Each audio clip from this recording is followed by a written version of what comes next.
Good afternoon, everyone. I'm Alp Özerdem. I'm the co-director of the Center for Trust, Peace and Social Relations, and it's my great privilege to chair this session, this State of the Union. We are extremely lucky to have two very distinguished speakers with us in this session, and I will introduce them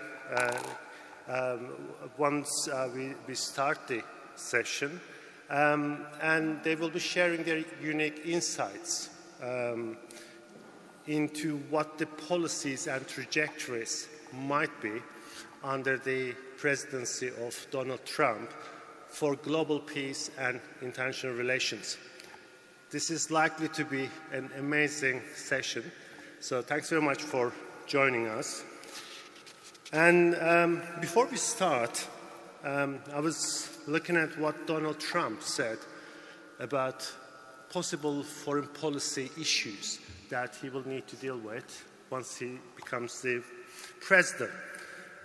On Libya, he said, we would be so much better off if Gaddafi were in charge right now. On the ceasefire in Syria and Assad, he said, I don't like Assad. Who is going to like Assad? But we have no idea who these people and what they are going to be. And he's referring to the opposition in Syria here, and what they are going to represent. They may be far worse than Assad. On Iraq, on the other hand, he had this to say. There is no government in Iraq. The so-called government in Iraq went to Iran to meet with Iran. Iran is going to take over Iraq. That's as simple as that. I don't care about the government of Iraq. They are totally corrupt. Who cares? And furthermore, on the policy, US policy, foreign policy in the Middle East, he asserted that we've been in the Middle East for 15 years and we haven't won anything. We have spent $5 trillion. We have to rebuild our country. We have to rebuild our infrastructure. And he continued by saying that if there is no change in the US policy, you'll end up with World War III. Well, that's quite a mix of opinions about global peace and international relations. So we will need some help here just to unpack some of these issues. And our first speaker is Congressman Dennis Kucinich. Dennis Kucinich is an internationally renowned champion of diplomacy and peace. His distinguished career in public service dates back to 1969. He was mayor of Cleveland, Ohio State Senator, 8-term member of US Congress, and 2-time Democratic candidate for President of the United States. Ladies and gentlemen, Congressman Dennis Kucinich.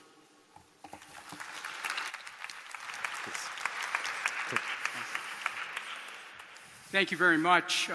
Good afternoon and welcome to each and every one of you who is participating in this important Global Rising event here at Coventry Cathedral. I want to thank my fellow panelists for the opportunity to share with you some thoughts about what's happening in the United States right now and the implications for the world, and where we as brothers and sisters can be, and the direction that we can take to try to elevate the conditions in the world towards the rising of global peace. It was more than a century ago in his poem, The Second Coming, that the poet Yeats wrote, turning and turning in a widening gyre, the falcon cannot hear the falconer. All things fall apart. The center cannot hold. As he was writing, the clouds of World War I were gathering. His writing presaged an age of discontinuity, of disintegration. And we know, being here in Coventry Cathedral, that under the worst conditions, that peace as a principle has the opportunity to rise. We know from World War II, the discontinuity of that war brought with it, here at this place which I stand, the potential for transformation of human consciousness, for transformation of structures of governance, for an increased awareness of the potential of peace and the primacy of peace in our life. Not peace as the absence of war, but peace as a constant presence, as an emanation, as a power within us that extends outward. So what's happened in the United States in this past election, in my view, represents a response to the failure of governments to meet the practical aspirations of people for decent housing, for wages, for good education, for health care, for retirement security, for a better environment. It doesn't follow that the election of Donald Trump will achieve any of those things. But the cry that is heard from the people is one of objection to the status quo and a feeling that we must change. And yet we see the chaos. Ralph Waldo Emerson wrote that every jet of chaos which threatens to exterminate us is convertible by intellect into a wholesome force. So those of us who are involved in the government of the United States right now are challenged to take this moment of chaos and participate in our own way through our intellect, but also through our heart, through the power of our spirit, to seek a moment of transformation so the disintegration that we are seeing, that we are sensing, will not be one of all things falling apart and the center not holding, but of a chance for a new direction. So I see Donald Trump as a transitional figure. The changes that are flooding across the American political plane are not done. They weren't finished in 2016. They won't be finished in 18. They may not be finished in 20 or 24. But there is a movement of change happening. And being here in Coventry Cathedral, I'm inspired to say that part of what we must do right now, particularly to reach out to America's young people and the young people of the world, is to summon, to grab this energy of a rising global consciousness for peace and to talk about the importance of being conscious of that consciousness. To be conscious of consciousness, to be conscious of the impact of every thought, of every word, of every deed. The poet wrote that the child is father to the man. Well, the thought is father to the deed. And we must ask our public leaders in particular to be aware of the impact of what they say. We're seeing that in America right now, where so many things that were said in the campaign continue to be reverberating around the country. But it's true that each one of us has the ability to change the dynamic. We in America, I say, must be as presidents of our own lives, having the ability to be able to channel peace, to think peace, to speak words of peace, to put together structures for peace which can endure. And this is the work of each and every one of us, whether we hold an elected office or not. We're given to thinking and sacrificing the power of our own individual humanity that only people who hold these high offices are the ones who can direct the fate of nations. But yet we know from studying the ripple effect that even the wings of a butterfly moving 1,000 miles away can have an effect on air currents. We know that our consciousness, our thinking, can have an effect. Heisenberg, in his studies of physics, showed that even observing something changes the experiment. Think of the power that each one of us has. And here we come together in communion at Coventry Cathedral to declare the power of our humanity, the ability that each one of us has to transform social and political conditions. But we do not do that by accepting a status quo which is mired in a belief that war is inevitable. Peace is inevitable if we dedicate ourselves and our intellect and our spirit and our heart to conditions which give rise to peace. I'm not talking about peace as some abstract element. In the United States, what I've advocated is creating a new structure for peace, which is actually bringing it into the everyday work of our communities and into our government through creating a cabinet-level Department of Peace, which would look at the examples of disintegration in our own communities, our own families, and to address directly in a collective effort domestic violence, spousal abuse, child abuse, violence in the schools, gang violence, gun violence, racial violence, conflicts between police and communities of color, violence against the LGBTQ community. These are all symptoms of our losing our grip on our own humanity. And just as I mentioned Emerson stating before that every jet of chaos which threatens to exterminate us is convertible by intellect into a wholesome force, so we have the ability to create structures that are platforms for transformation.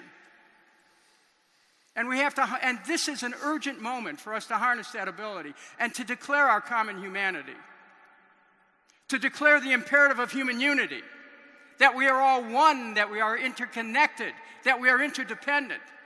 And any person, any faction, any government which would seek to drive a wedge between that ourselves, which would seek to separate people, needs to be challenged.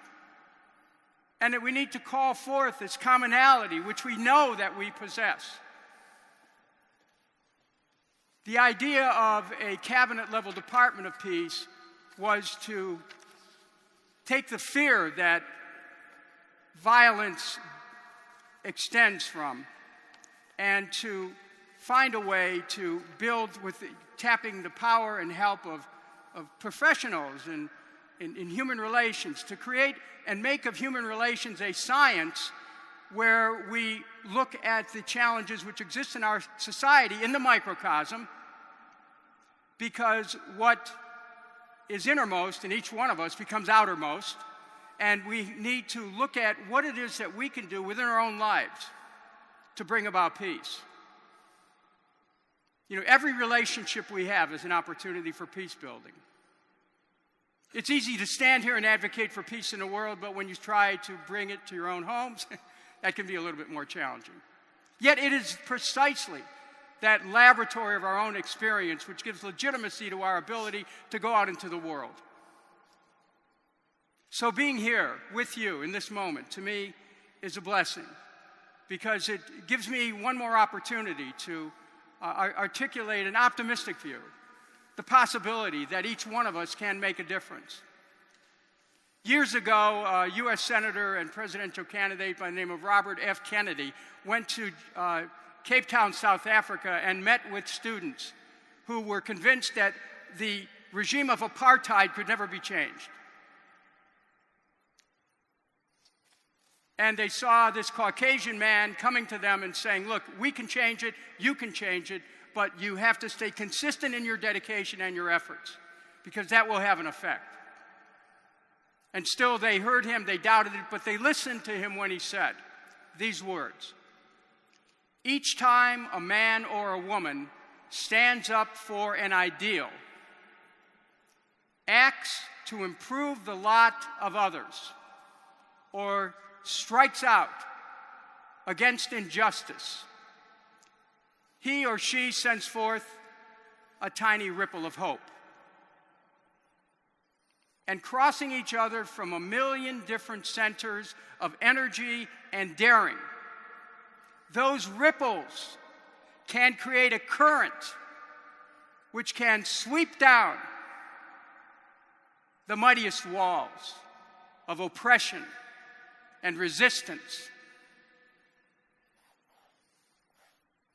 This then is the power of our humanity. This then is the power of our peace-seeking. This then is the intentionality which springs forth from global rising. Thank you. Our next speaker is Laura Liswood. She is the Secretary General of the Council of Women World Leaders, which is composed of women presidents, prime ministers, and heads of government. The work of the Council expands the understanding of leadership, establishes a network of resources for high-level women leaders, and provides a forum for the group to contribute input and shape the international issues important to all people. Ladies and gentlemen, Laura Liswood.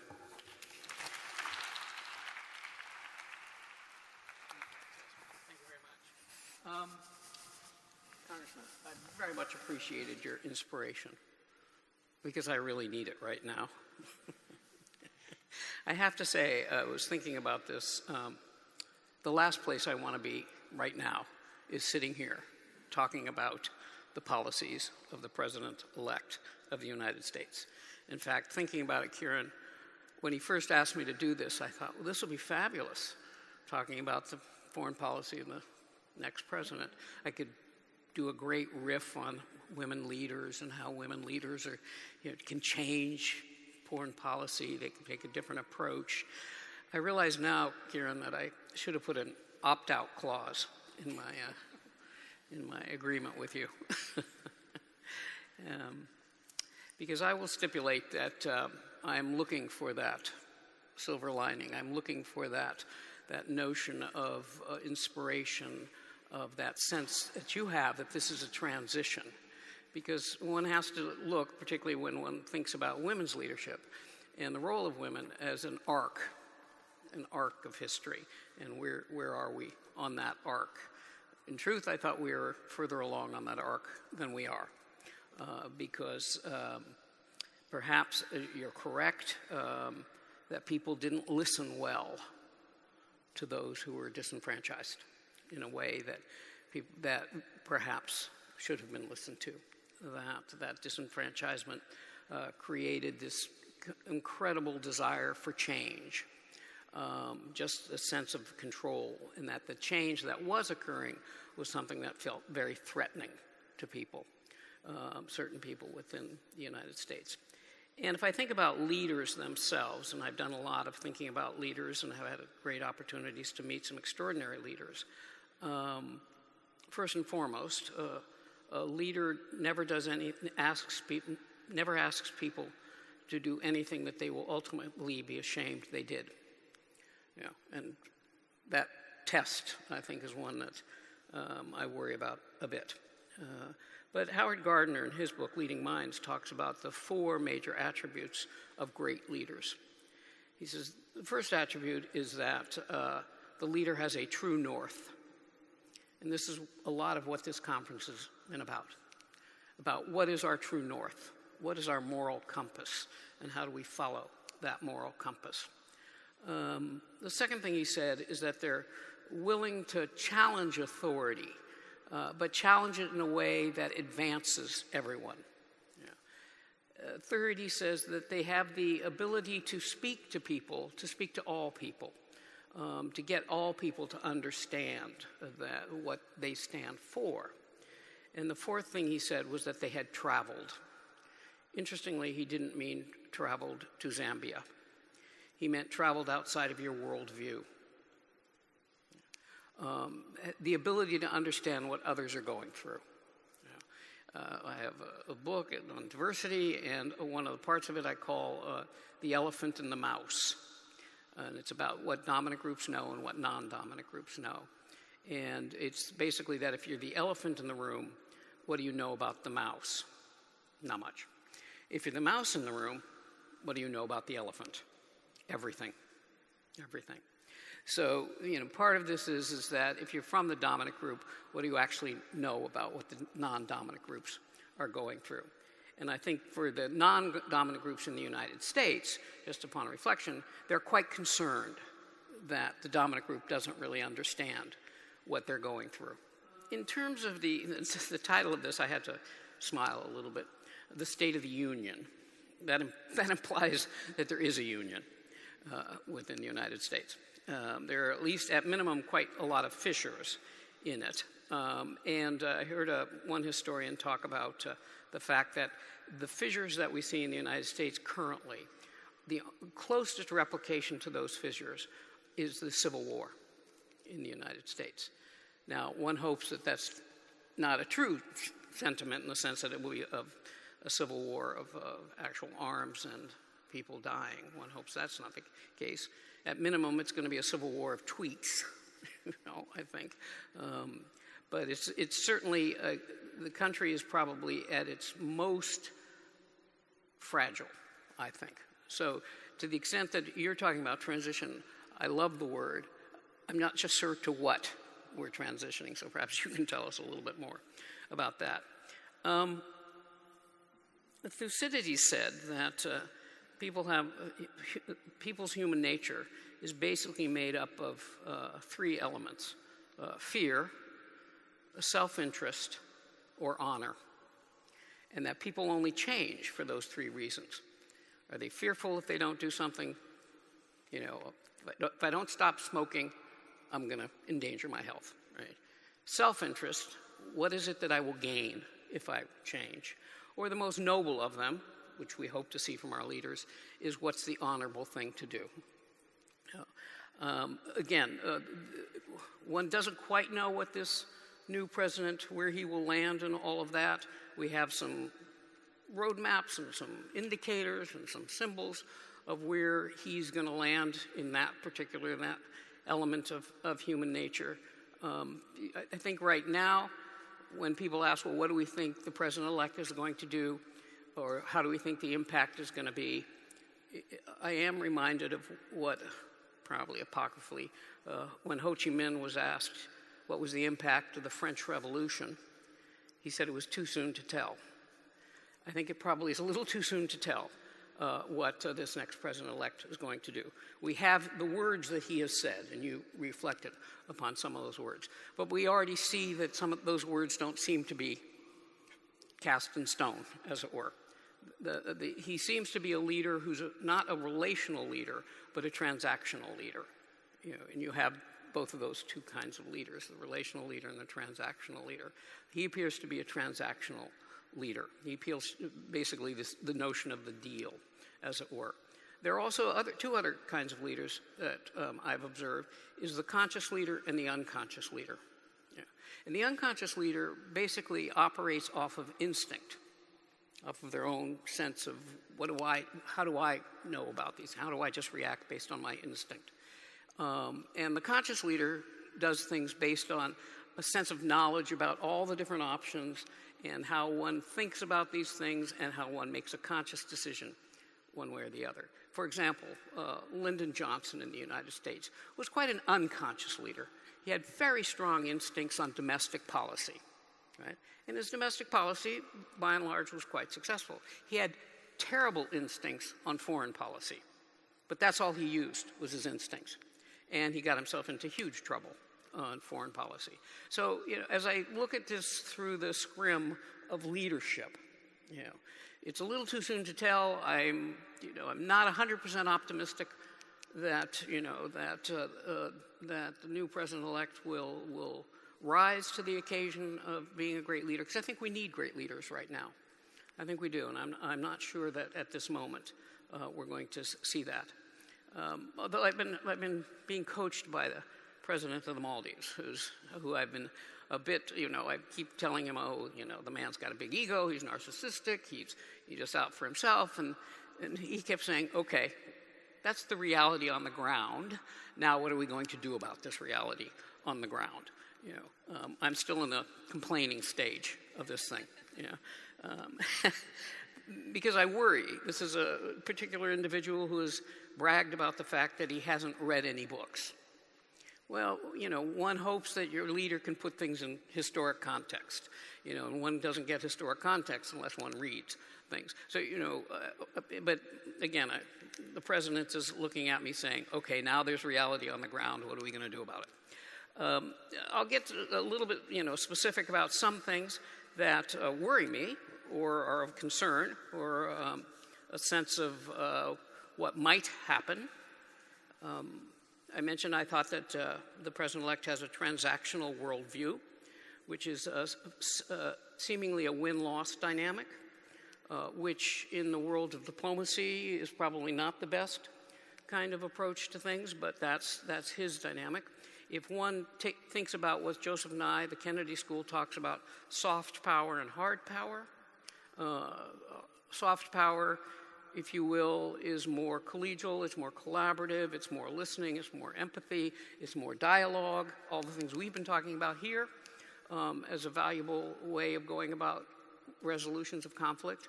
Hard power is obviously what it sounds like. You know, it's arms, it's belligerency, it's win-lose, that kind of thing. And seemingly hard power hasn't gotten us into a very good place. You know. So at minimum, you'd want your leader to be able to have the skill sets of dealing with both soft power approaches and hard power approaches, that it would have the ability to flex and be complex in how they react to these things. I fear that this president-elect has a mindset of more of a hard power approach to things. He does seem to be enamored with, hard to tell if over time that will change, with strong men, if you will, and strong in the strong man, not strong as a strong leader, but we understand what I'm talking about when I say strong man. It appears that everything is pretty much negotiable, which in some ways might be good. In other ways, I'm not sure that will hold well for us. So, for example, I am quite concerned about the Paris Climate Agreement. So, I think that we can have this inspiration, but the reality on the ground is that the United States may withdraw from the Paris Agreement. And then we may look back in 30 years and go, where was the inflection point when the climate change went beyond what we could do anything about? And it's possible that we will point to the United States, in 2017, that's where that inflection point was. So I worry about that from a foreign policy external perspective. Other things that concern me, of course, are his isolationist tendencies, the fact that he has waffled in his support around NATO, which has been a cornerstone of U.S. policy for 70 years now. We don't know what he's going to do about trade. He has certainly threatened around trade, and the problem with that is that if he gets into an aggressive trade disagreement with China, for example, or Mexico, that will have a huge impact on the U.S. economy and other global economies. Again, we don't know that he's necessarily going to do all these things. All we know is that which he has said so far. From my own perspective, I worry about the monies, for example, that USAID is going to, where that's going to be allocated. Right? Currently, under this administration, there's a great deal of money going to reproductive health, maternal welfare, these kinds of things. We don't know what's going to happen with that. Immigration, he's clearly stated certain things around immigration. He's certainly stated things about Syrian refugees. This has been a tenet of this particular program. It's hard to see that it's going to go in a direction that I suspect all of you might want to see in terms of the U.S. Moral obligation around refugees. I am trying to find something really good about this that I can say to you so that I don't shoot myself. I had a great conversation with a woman today, and she said, well, I think what's really good about this is that women in the women's movement have been particularly concerned that young women didn't really see the need now for a woman president, or the fact that, things are pretty good now in terms of gender equality, at least in the United States, that women are coming out of the colleges at higher levels than the men are, that they're coming into organizations, 50% women, 50% men, and so that the young women didn't really see that there was any, that progress wasn't certain. And as she said, this has really shown quite a spotlight on that, and that in fact that the progress that we thought had happened was perhaps not as real as we had imagined it to be. And we end up in our own bubble chambers, our own echo chambers around this kind of thing. And I do a lot of work around diversity, and I thought, the majority of people in the United States embrace the concept of diversity and inclusion, and embrace that notion. Well, it turns out that that's not quite true. That's not quite true. The election reflects that there are half the population, half the voting, let's be very clear about that, half the voting population doesn't necessarily support that, sees it as a potential takeaway to their own prosperity.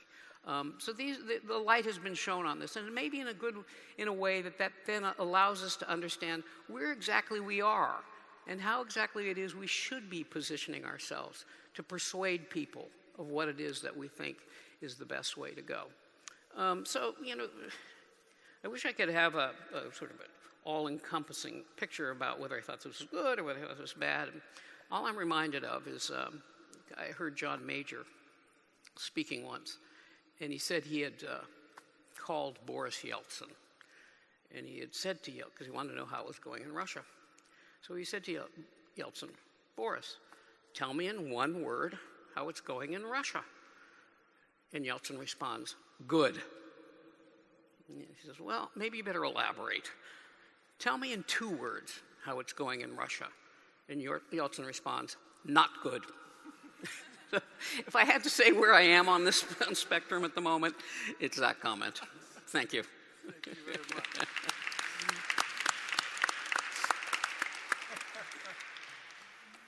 Laura, thank you very much. And now, before I open the floor for questions, I have a few questions for you, and let's start our conversation with that.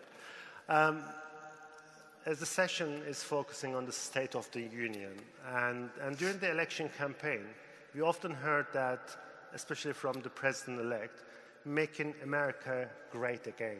That was his slogan, right? Making America great again, that sort of big slogan. And we heard this so many times. Isn't America great any longer? And if he's successful in making America great again, I don't know what that means, but what do you think that would mean for the global peace? Congressman, Cam.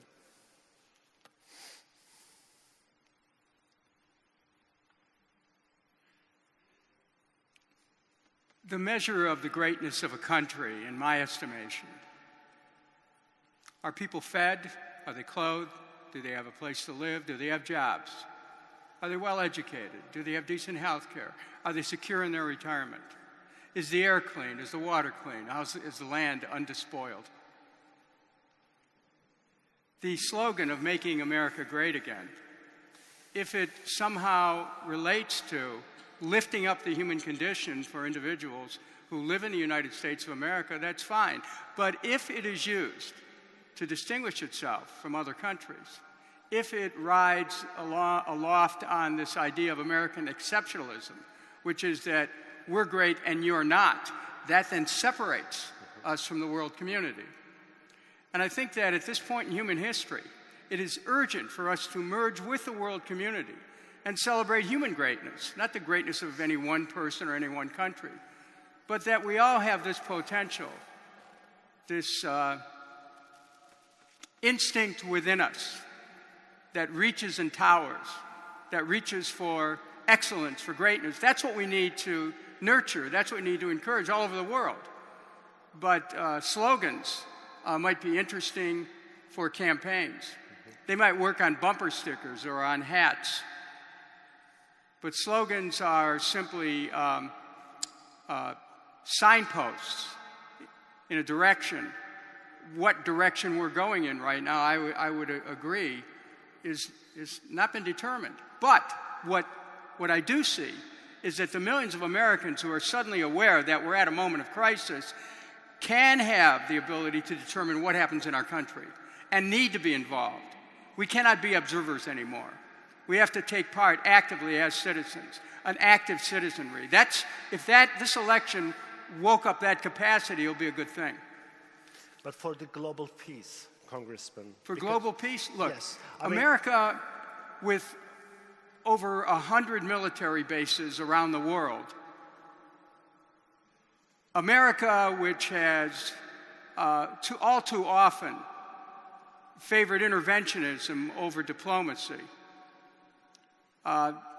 America still needs to to grab hold of that impulse of trying to find a way to win without war, to take a stand, to use the power of our country, which is economic power, by the way, extraordinary economic power, to create conditions which are conducive for peace. Today's newspapers carry a story about a potential Secretary of State, Mayor Giuliani of New York, who said, well, we don't have to worry about Russia because we're militarily so powerful. The strength of a nation is not just a matter of your military, of one's arms. And we need to redefine that. We cannot rely on an America at work in the world if all we say is, well, we have more weapons than all the other countries put together. That's not a good way to measure the progress of a country. So, America can be a force for good in the world, but I don't see the extension of military power as necessarily ipso facto being a statement of goodness. Sometimes it's just a statement of power politics. And as Laura and your life's work has shown you that, if you look at Gerda Lerner's work in the nature of patriarchy, part of what we have through the visitation of war around the world is still a working out of the malignant dimensions of patriarchy and the imposition of power and the imposition of nations trying to rule each other. We have to move beyond that. We're on the threshold of a new era. And that transformational impulse that lives within every one of us needs to be seized right now at this moment. Sometimes it's a matter of survival for the human race. Thank you, Congressman. Well, number one, it was a very clever, if we get down to the ground, it was a very clever slogan. If, looking at it through, my lens and the lens perhaps of some others from the historically underrepresented groups, if it means make America white again, which some people alleged that ultimately that was the dog whistle that was being said, then no, I'm not in favor of that slogan. If it means similarly making men central, getting back their centrality of power, no, then I'm not in favor of that as a slogan. So it's hard to know what the dog whistles were and what the notions of, but I completely agree with the Congressman. America, hopefully, as many other countries, want to be seen as a value-based culture, as one that strives to improve oneself and strives to improve the condition of not only people within the United States, but has a moral obligation to help others, so that that everyone's condition has all of these necessities of life that you reflected upon. But it's not just those, it's not just food that you need. It's a sense of moral consciousness. It's a sense of the 5 virtues that were talked about earlier today, rather than the 5 sins.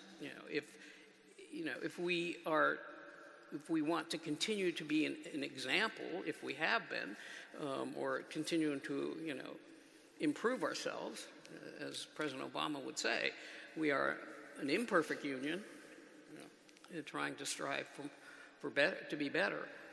If it means that, and the policies behind that, then yes, to me that's a good way of approaching this. But I'm worried though, because I don't think that's exactly what the president-elect meant when he said this, "Make America Great Again." And unfortunately, again, all we're looking at this right now is the tea leaves. We don't have anything but the tea leaves to look at. And we have, him saying potentially that Mayor Giuliani will be the Secretary of State. Well, that tells you a kind of tea leaf kind of thing, because, Mayor Giuliani is a fairly aggressive individual in his way of dealing with people. A subset of that was that he was very much in favor of stop and frisk. Some of you may or may not know what stop and frisk is, but it's an unconstitutional violation of people's civil rights and has disproportionately impacted African Americans. Yeah. So again, all we can do is read here, and I appreciate your inspirational thought about what it is that we as Americans can be. I just worry that that slogan has a lot more to it than we Laura, think. Laura, if I may, you know,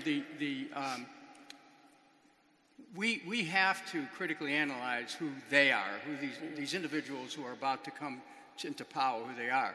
But I would humbly assert that ever more important is for us to state who we are and what we stand for as American people. And I think that's about to happen. Yes, and I think the challenge is what is that American people, what do we stand by? Because right now we are literally split down the middle. Literally. True. You know, with, ironically, because of our crazy electoral college, you know, second time within the last 15 years that the person who wins the popular vote has lost the presidency.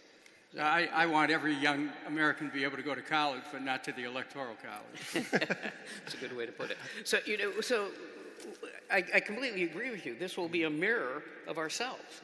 You know, as Stephen Wills said, Gary Wills said, "Show me your leader, and you bear your soul." You know? And so, what is our soul saying? What are we reflecting? What kind of soul are we showing of ourselves? And unfortunately, right now we are about as split in our soul as could possibly be. And talking about world leaders, Laura, Trump's election success received a mixed reaction from world leaders. And can you just tell us a little bit about how women leaders reacted? Well, you know, mixed reaction is an interesting way of putting it in terms of reactions in countries. I had been interviewed by a reporter from the New York Times who was literally writing the story a day before the election. So she had the story written. You know, and I said, you know, I just can't wait for that first G7 photograph, you know, with these three women, you know, Angela Merkel, Theresa May, President Clinton. I just can't wait to see that. You know, and of course, the next day I get a desperate phone call from her, which is her new story is why can't the United States elect a woman president? So I was looking forward to that. You know, that sort of notion of you know, every time sitting here, people have been rightly saying, you know, Brexit, Trump, you know, Le Pen, you know. I was desperately thinking, oh my God, if we had only been a circuit breaker on that one, you know, if we could have only not had those, you know, bowling pins line up the way they lined up. I was personally appreciative of Chancellor Merkel's response, which was, you know, it wasn't that she was saying, I'm never going to deal with the United States again, I'm not going to do any of that kind of thing, but just reminding us that, you know, countries have a moral responsibility to ensure the civil rights and the civil liberties of everyone. You know, I mean, it was her code words she was sending out a message, obviously. Slightly, you know, with all due respect to Prime Minister May, slightly disappointed that she immediately went into okay, well, you know, the United States and Great Britain have always had a great relationship, a special relationship, et cetera. And that's still true, one hopes. But I would have hoped she would have expanded that statement just slightly to convey the message that, hey, we're watching. You know, we as a country, we as the world are watching you. You know, and we're going to not be afraid to articulate if we see, you know, things going in a way that we don't feel is appropriate. So it was just two interesting responses to that. I mean, you know, look at they're presidents and prime ministers of countries. They're going to send the obligatory congratulations. You know, who knows what they're saying to their dog or their cat, you know, about what happened. You know, but again, you know, every leader has the opportunity to speak out about things. And at the same time, some other leaders like President Putin of Russia or President Erdogan of Turkey seem to be really happy with the election result in the US. Do you think this could be an opportunity, for example, for the Syrian crisis? Congressman, what do you think about that? An opportunity For the Syrian crisis? Just as a general principle, it's good for leaders to get along. And leaders sometimes get along until they really get to know each other. We'll see how this plays out. I have to tell you, I was concerned during the American election about what I saw as this, what appeared to be a breakdown in communication between the United States and Russia, and the policy schisms that have come up in the last decade. Russia and the United States have an obligation to the world, a moral obligation to the world, to get rid of nuclear weapons. And unless we find a way to build a bridge in relationship, that's going to be very difficult to do. Now, let's talk about Syria for a second, something that I'm very familiar with because I've been to Syria many times, been to Russia over a dozen times, but I've been to Syria many times. I've met with all factions in Syria. And as happens in that region, it is not unusual for other countries who have other agendas that have nothing to do with the needs of the people of Syria to interpose themselves in Syria to try to bring about conditions in Syria that may be contrary to the interests of the Syrian people. And so Syria has been a place where there have been many nations have been intervening, overtly and covertly, militarily, funding various groups. And I think that the United States and Russia, who I might point out a few months ago, did come to an agreement in Syria, an agreement that was broken by elements in our State Department. It was crafted with John Kerry and with President Obama, but it was smashed with certain elements in our State Department, our Defense Department, our Central Intelligence, who did not want cooperation with Russia. I mean, these undercurrents have to be looked at.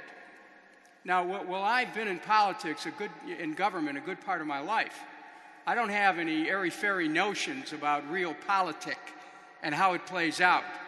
And what's happening is that Syria becomes a testing ground in the game of nations, in the control of economies and resources, in the great international geopolitical game between Iran and Russia and the United States, and it's a platform for a violent way of working out differences, which I do not approve of, and which I've spoken out against, and which I think can be resolved, but it cannot be resolved as long as you have a major financial interest pouring money into funding groups that want a certain type of religious sect to dominate.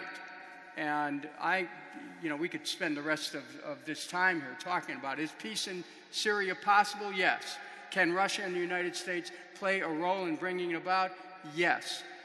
But there's a lot of other players that are involved, and they're just, U.S. and Russia are just two of them. Great. Now we can take... Can I add to something about? Sorry.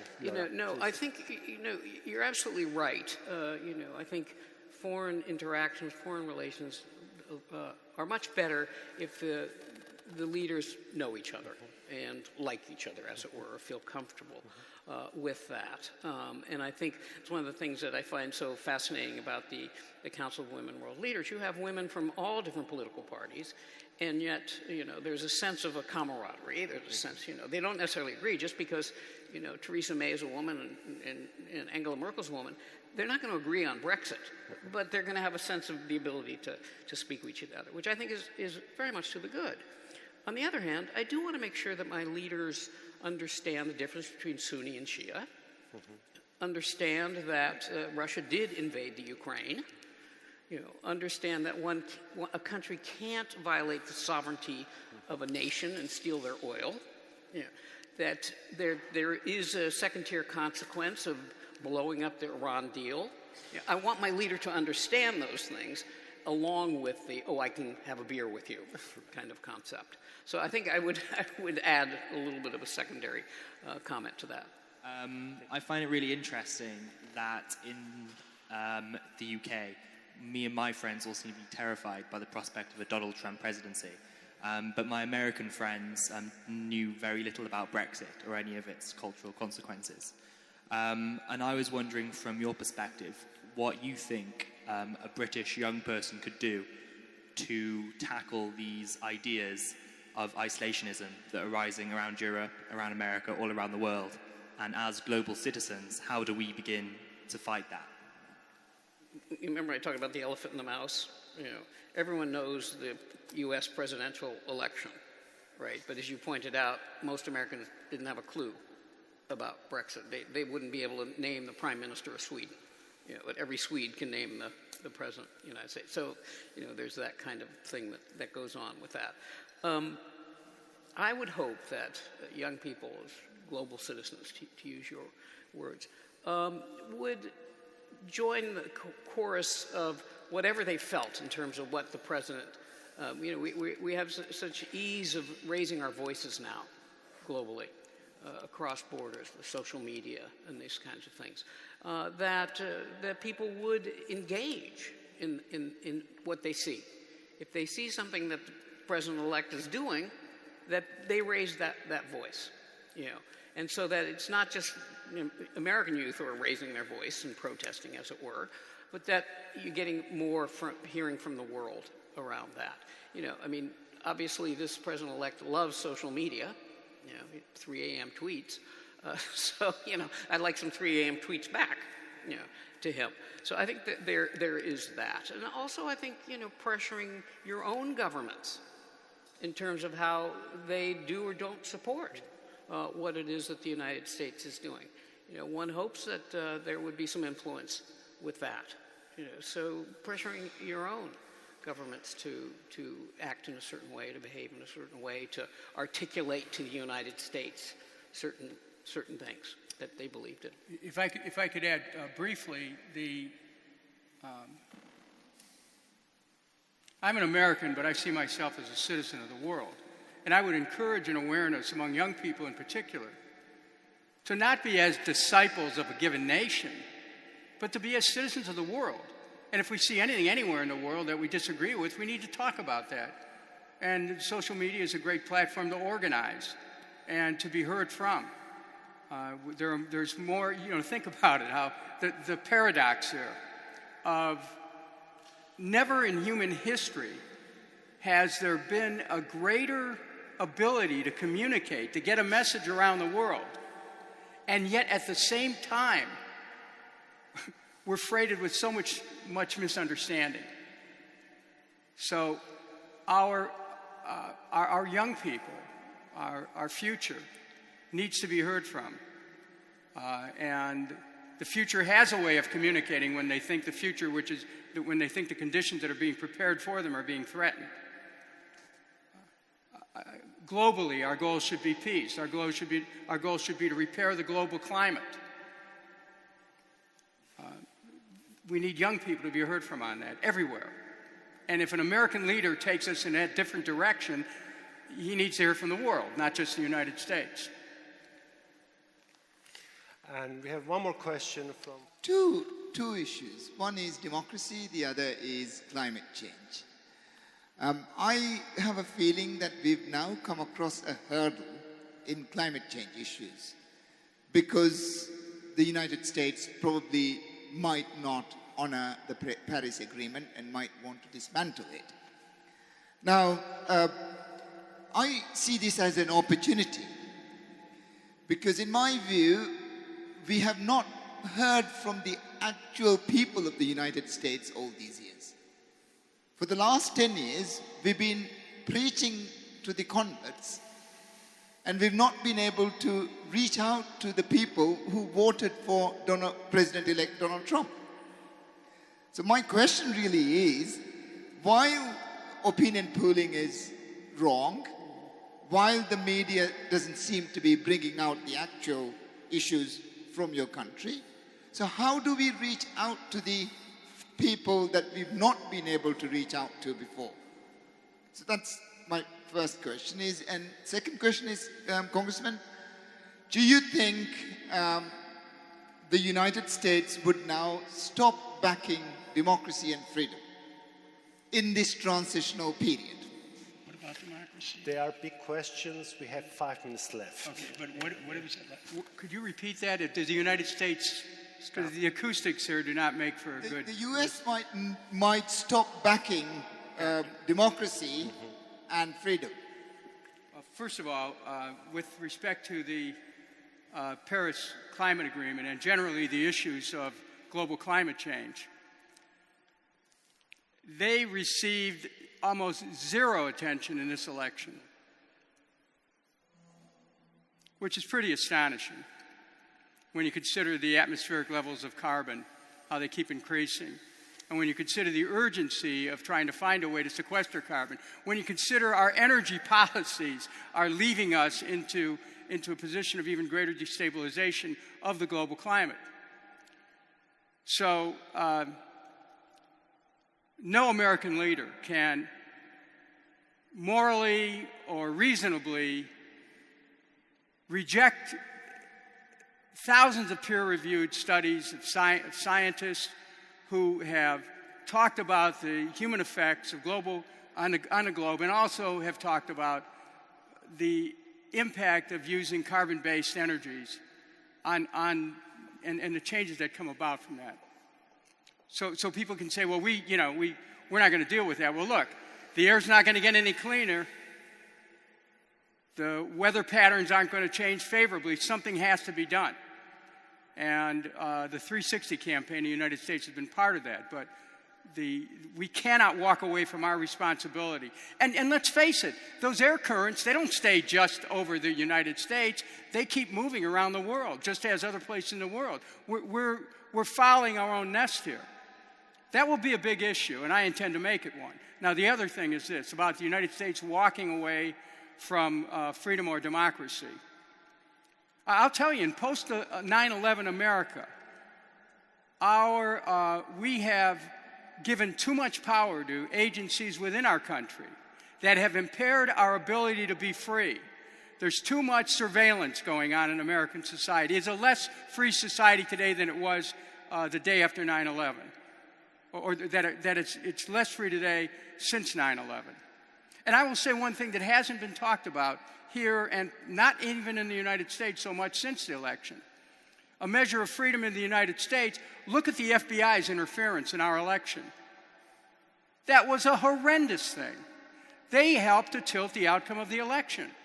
So we could talk about freedom in the world. I want to talk about freedom in the United States as well.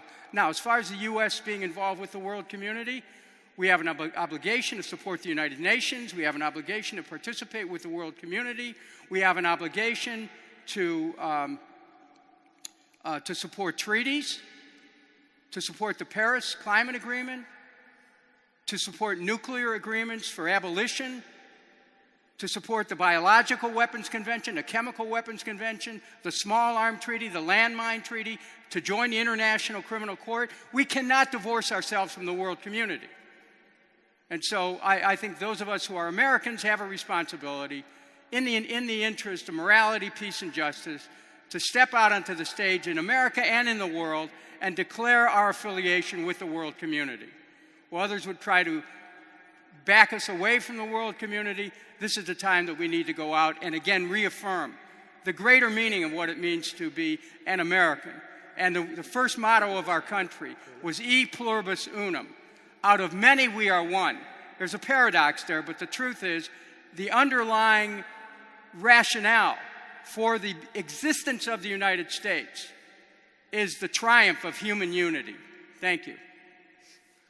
Well, with that note, I'm sure we can sit here and listen to our distinguished speakers for another hour, but I'm afraid we need to conclude now. And Congressman Kucinich and Laura Liswood, thank you so much for this thought-provoking and inspirational session. Thank you. Well done. Well done. Thank you.